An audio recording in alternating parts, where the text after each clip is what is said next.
آرام شاہ ہندوستان کا دوسرا بادشاہ بنا۔ یہ قطب الدین ایبک کا بیٹا تھا۔ قطب الدین ایبک کے متعلق ہم تمام تفصیل مہیا کر چکے ہیں کہ وہ کس طرح ہندوستان کا بادشاہ بنا اور غلامی سے بادشاہت کا سفر طے کیا۔ 1206 میں ہندوستان کا سلطان ٹھہرا اور 1210 میں پولو کھیلتے ہوئے اچانک انتقال کر گیا۔ قطب الدین ایبک کے انتقال کے بعد سلطنت کے امراء نے اتفاق رائے سے اس کے بیٹے آرام شاہ کو جانشین بنایا۔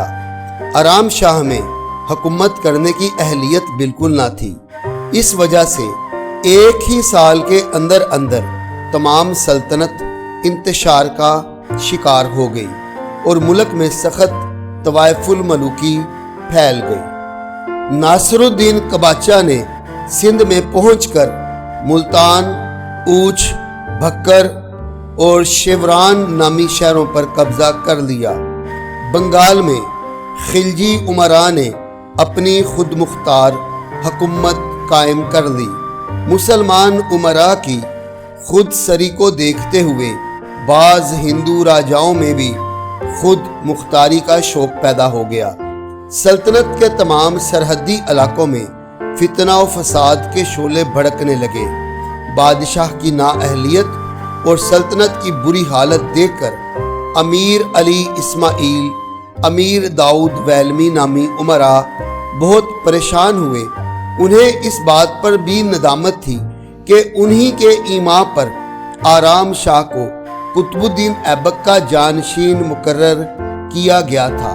انہی امراء نے آرام شاہ کو بادشاہت سے ہٹا کر شمس الدین التمش کو، جو کہ قطب الدین ایبک کا لے پالک بیٹا تھا اور داماد بھی تھا اور سابقہ غلام بھی تھا، اور بادشاہ بنانے کا پکا ارادہ کر لیا۔ التمش ان دنوں بدایون میں تھا۔ امراء نے اسے خط لکھ کر بلایا۔ وہ اس خط کے ملتے ہی فوراً دہلی پہنچا اور سلطنت پر قابض ہو گیا۔ آرام شاہ کو جب امراء کے ارادے اور التمش کی آمد کی خبر ہوئی، وہ شہر سے نکل کر دہلی کے ایک قریب علاقے میں قیام پذیر ہو گیا، اور جس وقت اسے یہ اطلاع ملی کہ التمش اس کی سلطنت پر قبضہ کر بیٹھا ہے، تو اس نے اپنے باپ کے بہی خواہ افسروں اور لشکریوں کو بلایا اور ان سے مدد مانگی۔ قطب الدین ایبک کے چند امراء آرام شاہ کی مدد کرنے کے لیے تیار ہو گئے۔ آرام شاہ ایک زبردست لشکر لے کر دہلی پر حملہ آور ہوا۔ التمش نے اس کا مقابلہ کیا۔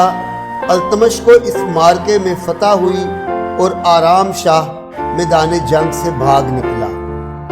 اس واقعہ کے فوراً بعد آرام شاہ کی موت ہو گئی۔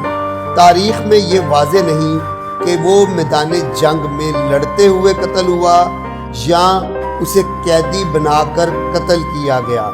بہرحال اس فتح کے بعد التمش ہندوستان کا مستقل بادشاہ تسلیم کر لیا گیا۔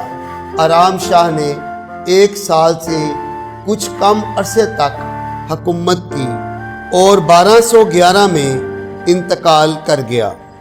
اگر آپ کو یہ آڈیو سیریز کا سلسلہ پسند آیا ہے تو آپ کومنٹس میں ضرور بتائیے گا۔ اپنا اور اپنے پیاروں کا خیال رکھیے گا۔ اللہ حافظ۔